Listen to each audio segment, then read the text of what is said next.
بسم اللہ الرحمن الرحیم الحمد للہ وکفی وسلام علی عباده الذین اصطفى اما بعد فاعوذ باللہ من الشیطان الرجیم بسم اللہ الرحمن الرحیم لقد من اللہ علی المؤمنین اذ بعث فیہم رسولا من انفسہم یتلو علیہم آیاتہ ویزکیہم ویعلمہم الکتاب والحکمہ وإن كانوا من قبل لفی ضلال مبین صدق اللہ مولانا العلی العظیم۔ محترم بزرگوں، گزشتہ ملاقات میں اس بات کا تذکرہ ہوا تھا کہ انشاءاللہ ربیع الاول کا مہینہ شروع ہوگا تو سیرت پر گفتگو شروع کی جائے گی اور سیرت کے مختلف پہلوؤں پر انشاءاللہ گفتگو کی جائے گی۔ عام طور پر بہت محدود انداز سے گفتگو ہوتی ہے، گفتگو اور کھل کر ہونی چاہیے، اور دیگر مذاہب کو سامنے رکھ کر مذہبی پیشواؤں کی زندگی پر گفتگو ہونی چاہیے کہ دنیا کے اندر جتنے مذہبی پیشوا آئے وہ کسی بھی مذہب کے ہوں، ان کی زندگیاں اور حضرت صلی اللہ علیہ وسلم کی پاکیزہ زندگی، ان کی تعلیمات اور حضرت صلی اللہ علیہ وسلم کی پاکیزہ تعلیمات، ان کی جانب منسوب کتابیں، یہ اس لیے کہہ رہا ہوں کہ وہ کتابیں ان کی طرف منسوب کر دی گئی ہیں، حقیقتاً ان کتابوں کا ان سے کیا تعلق ہے؟ اکثر تو ایسا ہے کوئی تعلق نہیں ہے۔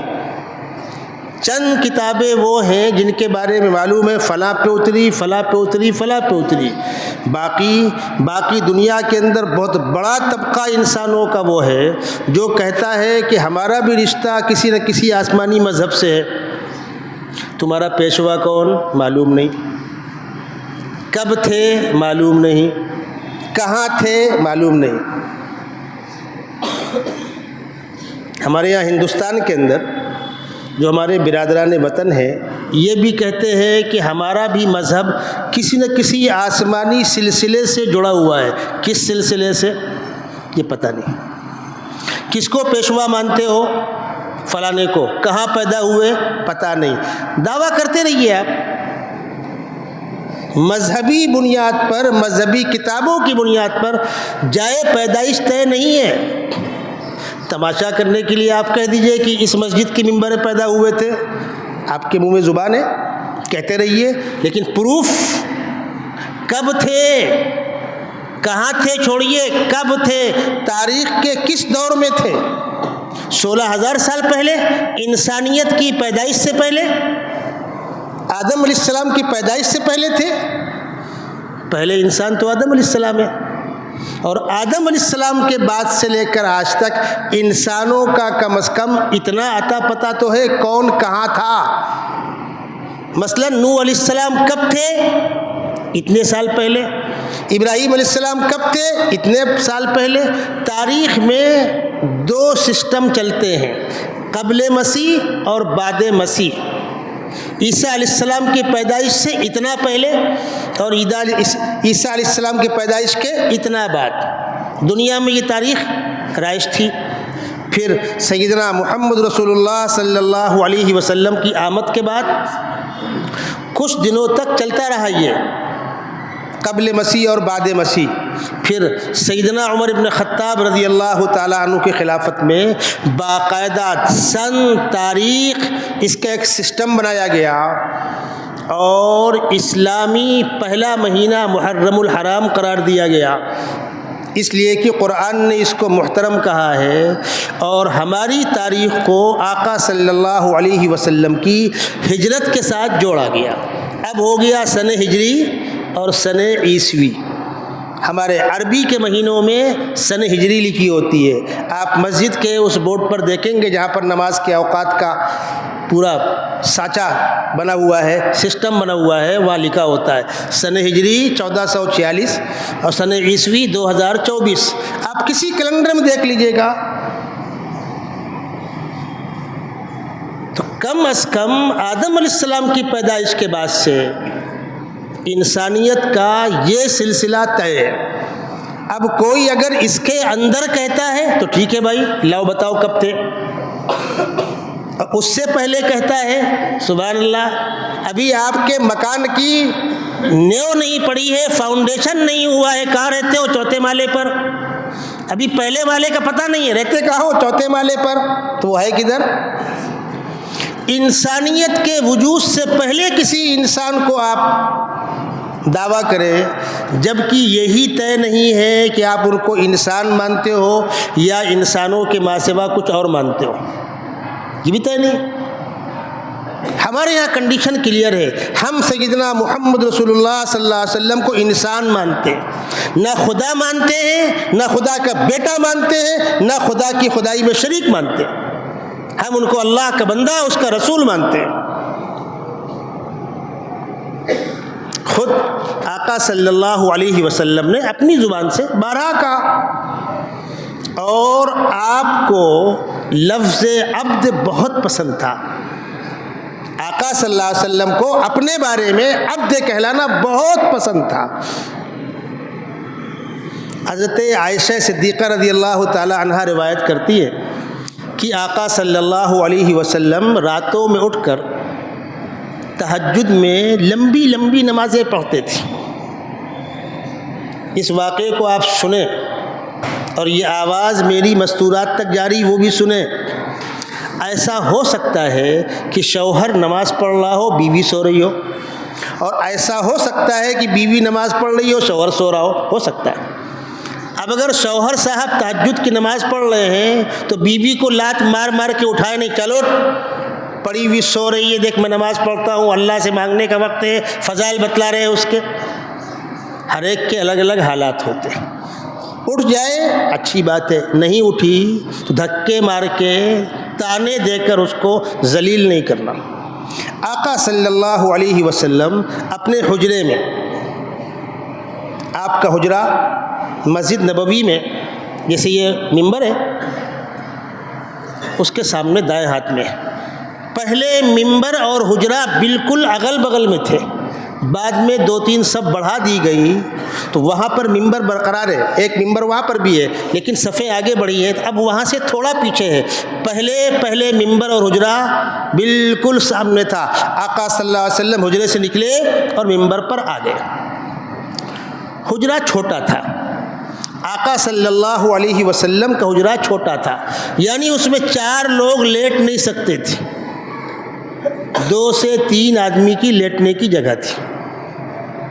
اب آقا صلی اللہ علیہ وسلم نماز پڑھ رہے ہیں، لمبی لمبی نماز پڑھ رہے ہیں۔ حضرت عائشہ صدیقہ رضی اللہ تعالی عنہا آرام فرما رہی ہیں، آپ ان کو چھیڑتے نہیں تھے۔ جب آپ سجدے میں جاتے تھے اور کبھی حضرت عائشہ آپ کے سامنے آ گئیں، سوتے میں ہوتا ہے، تو آپ اسی حالت میں ہلکا سا اشارہ کر کے جگہ بنا لیتے تھے اور نماز پڑھتے رہتے تھے۔ سبحان اللہ۔ اس میں کبھی کبھی حضرت عائشہ کی آنکھ کھل جاتی تھی، کچھ بات میں باتیں بھی ہوتی تھی۔ اللہ کے نبی صلی اللہ علیہ وسلم نماز میں کھڑے ہو کر رو رہے ہیں، سجدے میں رو رہے ہیں، حضرت عائشہ سن رہی ہیں، کبھی شامل بھی ہو رہی ہیں۔ تو ایک مرتبہ حضرت عائشہ صدیقہ رضی اللہ تعالی عنہا نے عرض کیا، اے اللہ کے محبوب، اے میرے سرتاج، آپ کو تو اللہ نے بخشائے بنایا ہے، جنت آپ کے استقبال کے لیے کھلی ہوئی ہے، اتنی مشقت کیوں کرتے ہیں آپ؟ بھائی یہ تو زائد نماز تہجد نا، زائد نماز ہے، اتنی مشقت کیوں کرتے ہیں؟ آپ کے پیر سوج جاتے ہیں، گھنٹوں گھنٹوں آپ کھڑے رہتے ہیں، امت کی یاد میں اور محبت میں رو رو کر خدا سے دعائیں کرتے ہیں، اتنی مشقت میں پڑھنے کی کیا ضرورت ہے؟ یہ بات ذہن میں رکھیے گا۔ اس کے جواب میں آپ نے کیا فرمایا؟ میں گناہ معاف کراتا ہوں؟ نہیں، فرمایا افلا اکون عبدا شکورا، افلا اکون عبدا شکورا، کیا میں خدا کا شکر گزار بندہ نہ بنوں؟ جس رب نے میرے اوپر اتنی نعمتیں کی ہیں، میں اپنے رب کا شکر گزار بندہ بننا چاہتا ہوں۔ یہ ہے لفظ عبد کی اہمیت۔ پچھلے انبیاء کرام میں سے کسی کو معراج نصیب نہیں ہوئی، آقا صلی اللہ علیہ وسلم کو نصیب ہوئی، اور یہ معراج دنیا والوں کے لیے وہ عظیم چیلنج ہے، عظیم چیلنج ہے۔ ساری دنیا سر دھنے نہ اس کی کاٹ موجود ہے نہ اس کا جواب موجود ہے۔ ایک ہی رات کی چند گھڑیوں میں مکے سے فلسطین تک، بیت المقدس تک، اور وہاں سے پھر آسمانی سفر، پوری کائنات کا سفر، پھر آسمانوں کے نظام کو کراس کر کے عرش اعظم تک پہنچنا، پھر اس کے آگے اس مقام کی جانب چلنا جہاں جبرائیل امین تک کی رسائی نہیں ہے، وہاں تک جبرائیل امین ساتھ ہیں۔ اور اس کے آگے انہوں نے کہا یا رسول اللہ اس کے آگے آپ تنہا جائیں، اب میری مجال بھی نہیں ہے۔ کیوں؟ اس کے آگے خداوند قدوس کے نور کی کرنیں ہیں جس کو کوئی برداشت نہیں کر سکتا، میرے پر جل جائیں گے۔ اس کے بعد آگے آپ گئے ہیں، صرف آپ ہیں اور خدا ہے، اور ہم کلامی کا شرف بھی حاصل ہوا ہے اور دیدار بھی نصیب ہوا ہے۔ دیدار کس چیز کا؟ اس میں دو رائے۔ بعض لوگوں نے کہا ہے خداوند قدوس کے نور کا دیدار ہوا ہے، ذات خداوندی کا دیدار نہیں ہوا، یہ طے ہے۔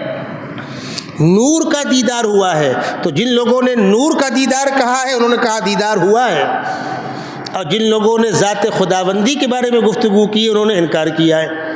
اس فرق کو آپ نہ سمجھیں تو الجھ جائیں گے۔ ایک مرتبہ ایک صاحب نے اپنے بیان میں یہ بات کہہ دی کہ لوگ کہتے ہیں دیدار نصیب ہوا ہے جبکہ نہیں ہوا۔ کچھ بیچارے اٹھ کر میرے پاس آئے مدرسہ سراج العلوم میں، آ کر بیٹھ گئے میرے پاس، کہنے لگے آپ سے ایک سوال کرنا ہے۔ کیا ہوا؟ آقا صلی اللہ علیہ وسلم کو معراج میں خداوند قدوس کا دیدار نصیب ہوا کہ نہیں ہوا؟ اب چونکہ 8-10 لوگ آئے تھے، میں سمجھ گیا کوئی نہ کوئی مسئلہ ہے۔ میں نے کہا جواب تو میں دوں گا آپ کو، ذرا بتلاؤ تو ہوا کیا؟ کہنے لگے دیکھیے صاحب، ایک صاحب نے بیان کیا، انہوں نے کہا دیدار نصیب نہیں ہوا ہے، گستاخی کرتے ہیں آقا صلی اللہ علیہ وسلم کے ساتھ۔ میں نے کہا اچھی بات ہے۔ کاچ کا گلاس تھا، میں نے آدھا گلاس بھرا، ان کے سامنے رکھ دیا۔ میں نے پوچھا یہ گلاس بھرا ہے کہ خالی؟ کاچ کا گلاس جو باہر سے دکھے نا بھائی، یہ گلاس بھرا ہے کہ خالی؟ اوپر سے دیکھو گے تو خالی، نیچے دیکھو گے تو بھرا۔ جو کہہ رہا ہے بھرا وہ ادھر سے دیکھ رہا ہے، اور جو کہہ رہا ہے خالی وہ ادھر سے دیکھ رہا ہے۔ اگلی مثال لے لیجئے، آپ کے والد صاحب حیات ہیں اور آپ صاحب اولاد ہیں، تو آپ باپ ہیں کہ بیٹے؟ اوپر سے دیکھو تو کیا کہلاؤ گے؟ بیٹے، اور نیچے سے باپ۔ آپ سے ایک بھائی بڑا ایک بھائی چھوٹا، آپ اپنے باپ کی بڑی اولاد کی چھوٹی، اوپر سے چھوٹے نیچے سے بڑے۔ اب اس فرق کو نہ سمجھو تو الجھ جاؤ۔ آقا صلی اللہ علیہ وسلم کو دیدار ہوا ہے، کس چیز کا؟ انوارات خداوندی کا، جن کو ہماری عام آنکھیں دیکھ نہیں سکتی۔ ہماری یہ آنکھیں پھٹ جائیں گی۔ انوارات خداوندی کا دیدار کا بھی تحمل نہیں ہے۔ اسی لیے جب موسیٰ علیہ السلام سے پروردگاری گفتگو ہوئی، باقاعدہ قرآن نے اس گفتگو کو نقل کیا ہے، وَمَا تِلْكَ بِيَمِينِكَ يَا مُوسَىٰ قَالَ هِيَ عَصَايَ أَتَوَكَّأُ عَلَيْهَا۔ لمبی گفتگو ہے، اور خداوند قدوس کہہ رہے ہیں انی انا اللہ لا الہ الا انا فاعبدنی واقیم الصلاۃ لذکری۔ موسیٰ میں خدا بول رہا ہوں، یہ حکم ہے، یہ حکم ہے، یہ حکم ہے، جاؤ فرعون کے پاس، اس کو میرا پیغام سناؤ۔ اذهبا الى فرعون انه طغى فقولا له قولا لجنا۔ گفتگو ہو رہی باقاعدہ۔ خداوند قدوس کی آواز بھی کانوں میں پڑے، اس کی بھی عجیب حلاوت ہے، عجیب کشش ہے اس کی۔ موسیٰ علیہ السلام اس شرف سے مشرف ہوئے، اسی بنیاد پر ان کو کلیم اللہ کا خطاب دیا گیا، اور قرآن نے اس تمغے کا اعلان کیا وَكَلَّمَ اللَّهُ مُوسَىٰ تَكْلِيمًا۔ جب اتنا ہو گیا تو موسیٰ علیہ السلام کو اور امید ہوئی، پروردگار گفتگو تو ہو گئی، نظارہ بھی ہو جائے۔ ربی ارینی انظر الیک، پروردگار دکھا دیجیے اپنے آپ کو، آپ کا دیدار کر لوں۔ جواب کیا ملا؟ لن ترانی، موسیٰ دیکھ نہیں پاؤ گے۔ یہاں پر رک کر اس بات کو سمجھیے گا، یہ قرآن کی لطافت ہے، قرآن کا اعجاز ہے۔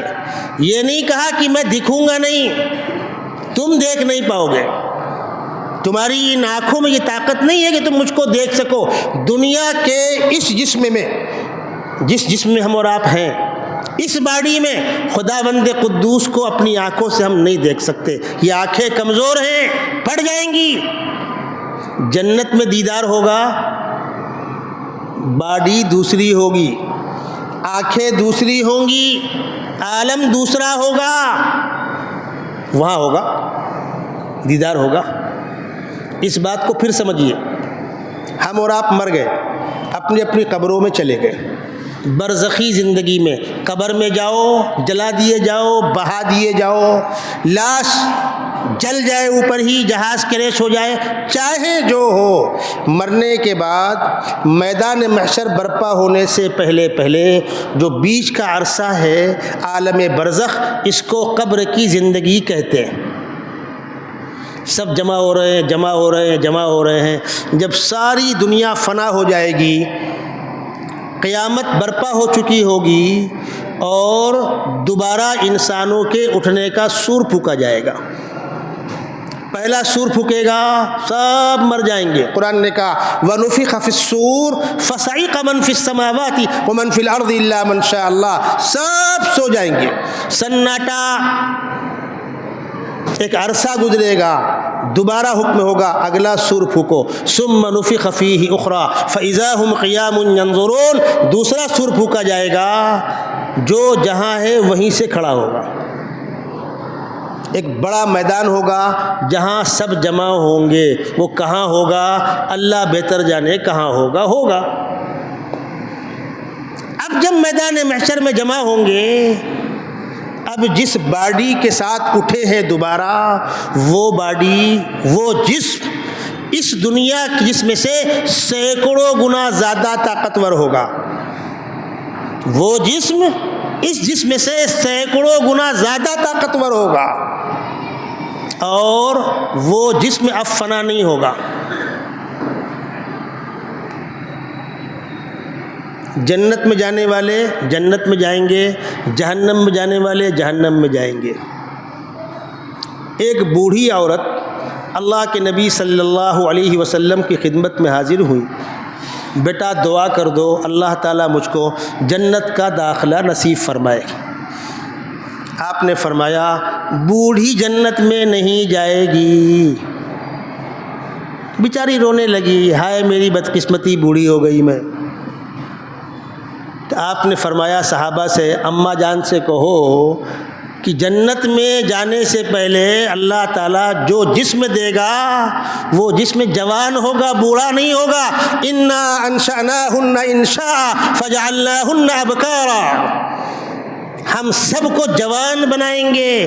وہ جنت بھی کس کام کی جو بڑھاپے میں ملے؟ کہتے ہیں بڈھا، منہ میں دانت نہیں، پیٹ میں ہاتھ نہیں، غریب کرے گا کیا؟ کھانے کا مزہ نہیں، لذت نہیں۔ تمام نعمتوں کا اصل فائدہ جوانی میں ملتا ہے۔ تو اللہ تعالیٰ انسانوں کو بالکل نوجوان بنا دے گا، جو جنت میں آئیں گے وہ بھی، جو جہنم میں جائیں گے وہ بھی۔ دنیا کے اندر جو آگ جلتی ہے آپ کی بھیونڈی میں سائزنگ کے بوائلر میں، جبکہ یہ آگ بہت تیز نہیں ہے، جہاں اسٹیل گلایا جاتا ہے، جہاں لوہا گلایا جاتا ہے، پانی بنتا ہے، پھر وہ سانچوں میں آ کر گرتا ہے اور آئٹم بنتے ہیں۔ اگر اس گرم لوہے میں کسی انسان کو چھوڑ دیا جائے 2 سیکنڈ نہیں لگیں گے، گم ہو جائے گا۔ خطرناک آگ ہوتی ہے وہ، اس سے ہلکی آپ کی بوائلر کی ہے، سائزنگ کے بوائلر کی۔ سائزنگ کا بوائلر فل گرم ہو، آدمی کو ڈال دو اس کے اندر، 2 منٹ کے بعد پتہ نہیں لگے گا کہاں گیا، ختم۔ جہنم کی آگ دنیا کی آگ سے 70 گنا زیادہ گرم ہے، اور 70 تو ایک اندازے سے کہہ دیا گیا۔ خطرناک گرمی ہے، خطرناک گرمی ہے۔ حدیث شریف میں آتا ہے خداوند قدوس نے فرشتوں سے کہا جہنم کو دہکاؤ۔ فرشتوں نے 1000 سال جہنم کو دہکایا تو اس کی آگ پیلی تھی جیسی دنیا کی آگ ہوتی ہے۔ حکم ہوا اور دہکاؤ، 1000 سال اور دہکایا تو اس کی آگ کالی ہو گئی، اس کی آگ سفید ہو گئی۔ جب آگ زیادہ گرم ہوتی ہے تو پلاہٹ سے سفیدی میں آ جاتی ہے۔ پھر حکم ہوا 1000 سال اور دہکاؤ تو 1000 سال اور دہکایا، اب جہنم میں جو آگ ہے اس کا رنگ کالا ہے۔ آپ بتائیے دنیا کی آگ جو جہنم سی آگ سے بہت کم ہے، اس کے مقابلے میں ٹھنڈی ہے، اس آگ میں انسان 2 منٹ برقرار نہیں رہ پاتا، ختم ہو جاتا ہے، تو جہنم کی آگ میں انسان بچے گا کیسے؟ وہ تو آگ میں گیا ختم ہو گیا۔ وہ بچے گا اس لیے کہ وہ یہ باڈی نہیں ہوگی، وہ دوسری باڈی ہوگی، جس میں یہ نہیں ہوگا دوسرا جس میں ہوگا، صرف کھال جھلسے گی، ہڈی اور ڈھانچہ ختم نہیں ہوگا، جبکہ دنیا کی آگ میں ہڈی ڈھانچہ سب ختم ہو جاتا ہے۔ اس کو قرآن نے کہا کلما نضجت جلودہم بدلناہم جلودا غیرہا لیذوقوا العذاب، جب کھال جھلس جائے گی تو ہم نئی کھال بدل دیں گے۔ یہ ہے جنت اور جہنم، اور یہ ہے آخرت کا نظام۔ تو آخرت میں جنت میں خداوند قدوس کا دیدار نصیب ہوگا، وہ عالم بھی دوسرا ہوگا اور آنکھیں بھی دوسری ہوں گی۔ موسیٰ علیہ السلام نے خداوند قدوس سے درخواست کی ربی ارینی انظر الیک، پروردگار دیدار کرا دیجئے۔ جواب کیا ملا؟ لن ترانی، موسیٰ اس دنیا میں رہتے ہوئے ان آنکھوں سے مجھے دیکھ نہیں سکتے۔ موسیٰ علیہ السلام خوشامد کرتے رہے، پروردگار بڑی خواہش تھی، بڑی تمنا تھی، تو جواب ملا موسیٰ میں کوہ طور کے اوپر اپنی کرنوں میں سے ایک کرن، ہلکی سی کرن چھوڑ رہا ہوں، اگر پہاڑ اس کرن کو برداشت کر سکے تو تم امید کرنا کہ مجھے دیکھ پاؤ گے۔ خداوند قدوس کی ذات سے پہلے نور کے پردے ہیں، ہزاروں ہزار میل دور تک پردے ہیں، نور کی کرنیں، کرنوں کی کرنیں، کرنوں کی کرنیں، کرنوں کی کرنیں۔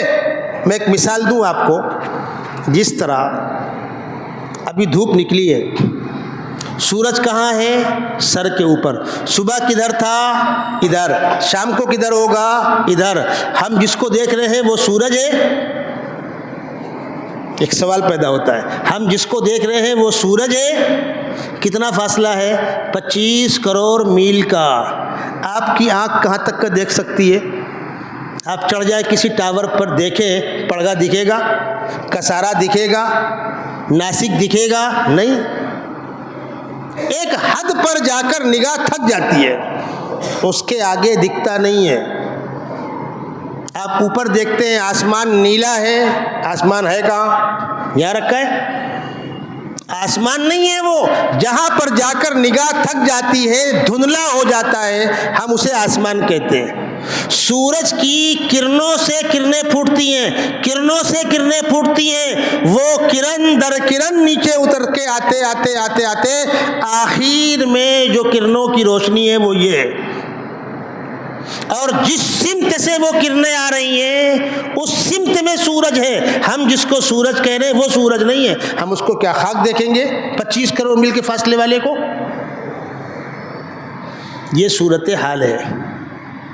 تو جب تم سورج کو نہیں دیکھ سکتے، اس کی کرنوں کو برداشت نہیں کر سکتے قریب جا کر، اسی لیے آسمانی نظام میں ایک مقام وہ ہے جہاں سے گزرنا ممکن نہیں ہے، طبقہ زمہریری، انسان فنا ہو جائے گا۔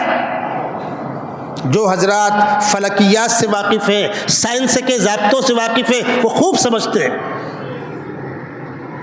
تو خداوند قدوس نے جواب دیا کہ موسیٰ میں اپنے نور کی کرنوں میں سے ایک ہلکی سی کرن کوہ طور پہ ڈال رہا ہوں، اگر پہاڑ اس کو برداشت کر سکے تو تم دیدار کی امید کرنا، وَلَكِنِ انظُرْ إِلَى الْجَبَلِ فَإِنِ اسْتَقَرَّ مَكَانَهُ فَسَوْفَ تَرَانِي، اگر پہاڑ اپنی جگہ برقرار رہا، جل کر بھسم نہ ہو گیا تو تم امید کرنا میرے دیدار کی۔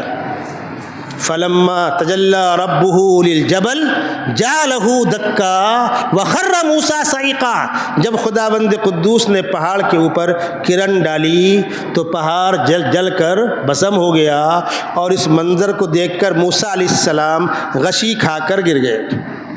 فلما افاق قال سبحانک تبت الیک، جب ہوش میں آئے تو کہا پروردگار غلطی مانتا ہوں، توبہ کرتا ہوں۔ اس دنیا میں رہتے ہوئے خداوند قدوس کا دیدار کوئی نہیں کر سکتا۔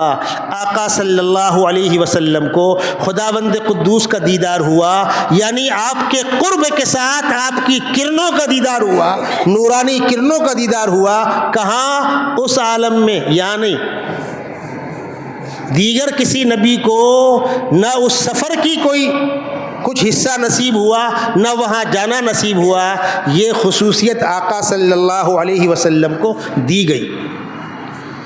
اور میں نے اس سے پہلے کئی مرتبہ معراج کے سلسلے میں گفتگو کرتے ہوئے آپ کو بتلایا تھا کہ معراج کیوں کرائی گئی تھی، چونکہ اس سے پہلے آپ کے لیے مکے کے حالات مشکل ترین ہو گئے تھے۔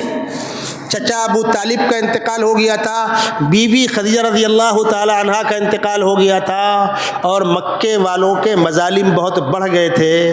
تو آپ اس امید پر کہ طائف میں رشتہ داریاں ہیں ہماری مکے والوں کی، بچپن میرا قبیلہ بنی سعد طائف میں گزرا ہے دائی حلیمہ کے ہاں، ہو سکتا ہے طائف والے اس رشتے کا احترام کریں اور وہاں سے کچھ لوگ اسلام کے ہمدرد کھڑے ہو جائیں تو مسلمانوں کے لیے ذرا سی سہولت ہو جائے گی۔ اس امید پر آپ طائف گئے تھے، لیکن طائف والوں نے آپ کے ساتھ کیا سلوک کیا تھا آپ کو پتہ ہے۔ اور جب وہاں سے لوٹ کر مکے آئے اور مکے والوں کو معلوم ہوا کہ یہ طائف گئے تھے مدد لینے کے لیے، تو مکے والوں نے کہا اب مکے میں انٹری بند، آپ مکے کے اندر نہیں آ سکتے۔ آپ نے کئی لوگوں کے پاس پیغام کہلایا مجھے پناہ دے دو، کوئی تیار نہیں ہوا۔ مطعم ابن عدی جو کافر تھے اس وقت، انہوں نے کہا کہ ہاں آپ کا مجھ پر ایک احسان ہے، میں اس کے بدلے میں آپ کو پناہ دیتا ہوں۔ اپنے لڑکوں کو لیا، تلوار لی ہاتھوں میں، اور اعلان کیا مکے والوں سنو، میں نے محمد صلی اللہ علیہ وسلم کو پناہ دے دی ہے، خبردار کوئی ان کے اوپر آنچ نہیں آنی چاہیے۔ اس کنڈیشن میں آپ مکے میں داخل ہوئے۔ ذرا سوچئے، میں میرے گاؤں میں لوٹ کر آ رہا ہوں تو مجھے کافر سے پناہ لینی پڑ رہی۔ اس حال میں آپ حرم میں آرام فرما رہے تھے، خداوند قدوس نے جبرائیل امین کو بھیجا، جاؤ میرے محبوب کا دل ٹوٹ گیا ہے، ان کو میرے پاس بلا کر لاؤ۔ تو معراج کی یہ سعادت اور معراج کا سفر، اس سے پہلے کی وہ قربانیاں ذرا دیکھ لیجئے۔ آقا صلی اللہ علیہ وسلم پر پتھروں کی بارش ہوئی ہے، ہم بیان تو کرتے ہیں، کبھی ہم نے اپنے اندر حوصلہ پیدا کیا کہ کبھی ہم پر بھی دین کی خاطر پتھر برسے اور اللہ کے واسطے ہم برداشت کریں؟ ہم تو اس سے پہلے ہی ہائے فقا شروع کر دیتے۔ اس معراج کے سلسلے میں دنیا کو معلوم تھا کہ ہنگامہ کھڑا ہوگا، ایک بھونچال آئے گا، طوفان کھڑا ہوگا۔ کیوں؟ اتنا بڑا اعزاز جو کسی نبی کو نصیب نہیں ہوا۔ رات کے ایک حصے میں فرشتے کو بھیج کر خداوند قدوس نے اپنے محبوب کو اپنے پاس بلوایا، تماشے شروع ہوئے۔ کیسے گئے؟ پیدل گئے؟ پوسیبل نہیں ہے۔ اونٹ سے جائیں گے؟ پوسیبل نہیں ہے۔ گھوڑا اتنا لمبا سفر کر نہیں سکتا۔ ارے مکے سے بیت المقدس جانے میں مہینوں لگیں گے، مہینوں۔ کس دنیا میں ہے آپ؟ پیدل جائے گا آدمی تو، اونٹ سے جائے گا تو ٹائم لگے گا۔ پھر وہاں سے آسمانوں کا سفر کیسے گئے؟ یہ تماشا شروع ہوا۔ خداوند قدوس نے اس کا جواب بھی دیا، اور اپنے محبوب کو جس پیارے لب و لہجے سے خطاب کیا ہے، مجھے آپ کو وہ سنانا ہے۔ اللہ کے نبی صلی اللہ علیہ وسلم کو لفظ عبد کتنا پسندیدہ تھا۔ خدا محسوس کر رہے ہیں کہ میرے محبوب کو لفظ عبد کتنا پسندیدہ ہے۔ کیا تعارف ہو رہا ہے؟ سبحان الذی اسری بعبدہ، برسولہ نہیں کہا گیا، بھی محمد نہیں کہا گیا، کیا کہا گیا؟ سبحان الذی اسری بعبدہ لیلا من المسجد الحرام الی المسجد الاقصی۔ پاک ہے خدا ان تمام اسباب سے، ان وسائل کا اللہ محتاج نہیں ہے، اسباب کا محتاج نہیں ہے۔ تم چلے بیٹھ کے جوڑنے کیسے گئے؟ پیدل گئے، گھوڑے پر گئے، اونٹ پر گئے، کیسے گئے؟ تو تم جانے والے کو مت دیکھو، بلانے والے کو دیکھو۔ کس نے بلایا؟ خداوند قدوس نے۔ وہ ان چیزوں کا محتاج ہے نہیں۔ اسی لیے ابو جہل جو بدترین گستاخ تھا، وہ سیدنا ابوبکر صدیق رضی اللہ تعالیٰ عنہ کے پاس آیا اور کہا، ابو بکر، اگر کوئی شخص کہے کہ میں مکے سے شام جا کر راتوں رات آ گیا تو کیا ممکن ہے؟ انہوں نے کہا نہیں ہو سکتا۔ تو اس نے کہا لگایا، وہ تمہارے دوست تو کہہ رہے، وہ تو کہتے ہیں میں رات کے ایک حصے میں جا کر مکے سے شام اور آسمانوں کی سیر کر کے آ گیا۔ تو سیدنا ابوبکر صدیق نے کہا، اگر وہ کہہ رہے ہیں تو بخدا بالکل صحیح۔ تو ابو جہل نے کہا، اسی کو کہتے ہیں اندھی تقلید، تم ان بھکت ہو۔ تو سیدنا ابوبکر صدیق نے کہا، عقل سے پیدل جو خدا پل جھپکتے اپنے فرشتے کو اپنے پاس سے ان کے پاس بھیجتا ہے، اور وہ فرشتہ پل جھپکتے میں آتا ہے اور پل جھپکتے میں چلا جاتا ہے، ہم اس کی تصدیق پہلے کر چکے ہیں۔ اس خدا نے اگر آج اپنے محبوب کو بلوا لیا، اس میں تعجب کی کیا بات ہے؟ انسانوں کے بس کا نہیں ہے، لیکن خدا کے بس کا تو ہے۔ جانے والے کو مت دیکھو، بلانے والے کو دیکھو۔ تو ایک طرف بندوں کے ان شکوک و شبہات کا ازالہ پہلے کیا گیا۔ سبحان، پاک ہے خدا سارے عیوب سے، اسباب کا محتاج نہیں ہے، سواریوں کا محتاج نہیں ہے، بندوں کی مجبوریوں کی طرح خدا نعوذ باللہ مجبور نہیں ہے، اسباب کا پابند نہیں ہے۔ پہلے دماغ کی گندگی کو دھل لو۔ سبحان، وہ ذات پاک ہے۔ کون ذات؟ الذی اسری بعبدہ، جو چلا کر لے گئے اپنے بندے کو راتوں رات، من المسجد الحرام الی المسجد الاقصی، مسجد حرام سے مسجد اقصی تک، اور اس کے بعد پھر وہاں سے آسمانی سفر شروع ہوا۔ جو زمینی سفر ہے اس کو اسرا کہتے ہیں، اسرا نہیں، اسرا۔ قرآن میں اسرا ہے، وہ ماضی کا صیغہ ہے، چلنے کو عربی زبان میں اسرا کہتے ہیں۔ اسرا مصدر ہے، اسرا فعل ماضی ہے۔ بہت سے لوگ بولتے شب اسرا، شب اسرا، اسرا افعال کا مصدر ہے۔ زمین کے چلنے کو اسرا کہتے ہیں۔ اور جب بیت المقدس میں سواری باندھ دی گئی اور وہاں آقا صلی اللہ علیہ وسلم فرماتے ہیں، ایک سیڑھی آئی جس پر میں کھڑا ہو گیا، وہ خود بخود اوپر جا رہی تھی۔ اس وقت کے پاگلوں نے کہا، کیسے ہوگا، کہیں سیڑھی اوپر چڑھتی ہے؟ آج بتلانا پڑے گا۔ ہماری بھیونڈی والوں کو تھوڑا ٹائم لگے گا سمجھنے میں، اس لیے کہ آپ کی لفٹ سلو چلتی ہے، لیکن بمبئی چلیے اور ترقی یافتہ ممالک میں چلیے، مکے میں حرم کے سامنے جو لفٹ لگی ہوئی ہے، جو کاش کے کھول میں ہوتی ہے، دکھتا ہے کون جا رہا ہے، یہ چلی وہ پہنچی۔ اور ایک بات یاد رکھیے گا، رفتار کی آخری حد کبھی طے نہیں ہوئی، آج بھی طے نہیں ہوئی ہے۔ جیسے گنتی کی آخری حد کبھی طے نہیں ہوئی ہے، آج بھی طے نہیں ہوئی ہے۔ ہمارے بچپن میں یوں کہہ لیجیے آپ 40-50 سال پہلے لوگ گنتی کیسے گنتے تھے؟ 1 20 2 20 3 20 4 20 5 20، 100 نہیں، 1 20 2 20 3 20 4 20۔ آم کی گنتی، پھلوں کی گنتی، وزن کے باٹ نہیں تھے، ادھر غلہ ادھر سبزی، غلے میں برابر غلے میں 2 بھر، یہ انسانی زندگی کے معیار تھا 50 سال پہلے۔ اور پہلے گنتی کی آخری تعداد کبھی طے نہیں ہوئی، آج بھی طے نہیں ہوئی ہے۔ رفتار کی آخری تعداد کبھی طے نہیں ہوئی ہے، آج بھی طے نہیں ہوئی ہے۔ جب ہندوستان میں ٹرین چلی، چلو بھائی بیل گاڑی کے مقابلے میں تیز چل رہی ہے، بھیونڈی سے بمبئی لوگ بیل گاڑی میں جایا کرتے تھے، ٹانگے گاڑی میں جایا کرتے تھے، اور بمبئی کے اندر ٹانگے چلتے تھے، آج بھی کسی کسی علاقے میں چلتے ہیں۔ آپ دیکھ لیں، ٹانگے میں آپ بیٹھ جائیں، کب پہنچیں گے آپ؟ کم سے کم 6-8 گھنٹہ آپ کو لگے گا۔ ٹرین چلی 40 کی رفتار، 50 کی رفتار، کوئلے کا انجن پک پک پک پک پک، چلو کچھ دنوں اور ترقی ہوئی تو ڈیزل کا انجن آ گیا۔ ہمارے بچپن میں اکثر کوئلے کے انجن تھے۔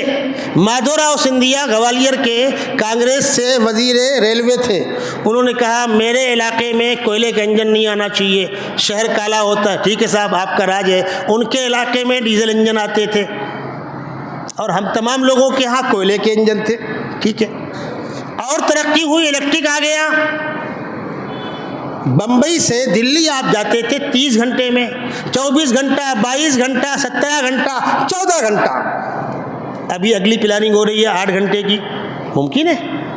اور آگے انسان 6 گھنٹے میں جائے، ممکن ہے؟ پلین کی رفتار دنیا اس کنارے سے اس کنارے آپ جاتے ہیں، آپ ہندوستان سے امریکہ جاتے 16 گھنٹے میں، ہو سکتا ہے آئندہ 12 گھنٹے پہنچے، 8 گھنٹے پہنچے، 6 گھنٹے پہنچے۔ جب انسانوں کا یہ حقیر دماغ جو خدا کا بنایا ہوا ہے یہ مستقل آگے بڑھ رہا ہے، تو جو خدا سارے اسباب کا مسبب ہے، ساری کائنات کا حکمراں ہے، جس کو یہ پاور ہے، انما امرہ اذا اراد شیئا ان یقول له کن فیکون، آرڈر ہوا اور نافذ ہوا، اس خدا کو آپ کیوں ناپتے ہو اس پیمانے پر؟ رفتار کی آخری مقدار کبھی طے نہیں ہوئی، گنتی کی آخری مقدار کبھی طے نہیں ہوئی۔ آج دنیا پڑھ لکھ گئی ہے، سب اس بات کو مانتے ہیں کہ ہاں صاحب ہو سکتا ہے۔